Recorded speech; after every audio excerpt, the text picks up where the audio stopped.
Throughout history, Russians are known for their immense alcohol consumption. The 20th century brought about a new disaster: drug abuse. The Soviet war in Afghanistan from 1979 to 1989 introduced heroin into the Soviet Union, and since then an undeclared drug epidemic kills thousands of people and put thousands more to prison. The 1990s were the era of heroin. Then, in the 2000s and 2010s, the infamous crocodile, desamorphine, and recently the so-called bath salts are the opiates that flood the Russian drug market. Substance abuse has been always heavily stigmatized in Russia. The users are seen as immoral and weak-willed people. The state policy towards substance abuse is mostly punitive. Lengthy prison sentences for anyone involved in drug production and distribution, public disgust, and moral stigma on users. The overwhelming corruption of the law enforcement leads to the situation when most of the apprehended and convicted people are street users who try to sell some small amounts of drugs to earn themselves a dose. Big players oftentimes bribe the police or anti-drug agencies, or many officers of those agencies are themselves involved in the drug trade. In this situation, rehabilitation of abusers is a very problematic issue. State medicine can only provide basic detoxification and cleansing procedures, but the downside of using it is that a user is put in the state register and thus loses any decent career opportunities and potentially freedom. Commercial services, which few can afford, guarantee anonymity but mostly provide the same treatment, maybe with better medicine and equipment. Psychological addiction, which stays for the rest of one's life, is not treated either by the state or by commercial narcology. Most of the rehabilitation programs in Russia that are actually effective and keep people in abstinence for long periods of time, even for a lifetime, are based on the 12-step approach.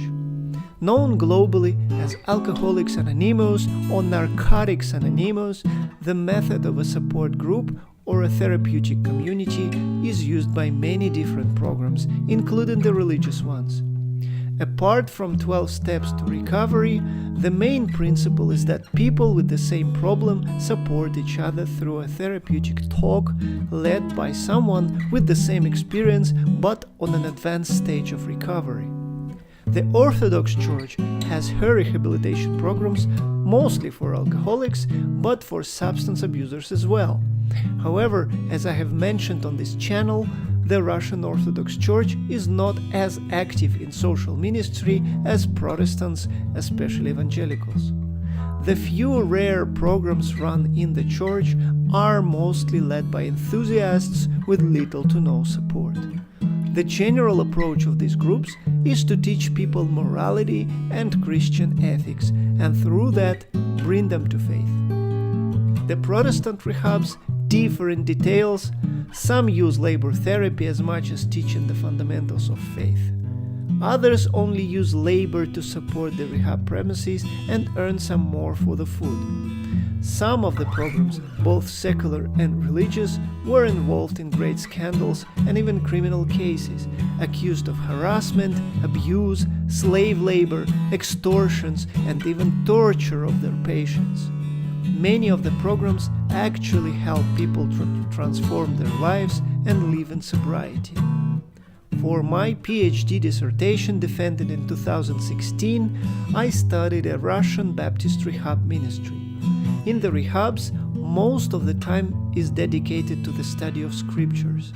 First the New Testament, then the whole Bible. The 8-month program is totally free, and hence the conditions are very poor, because most of the people come from the broken home, from the street, or from prison.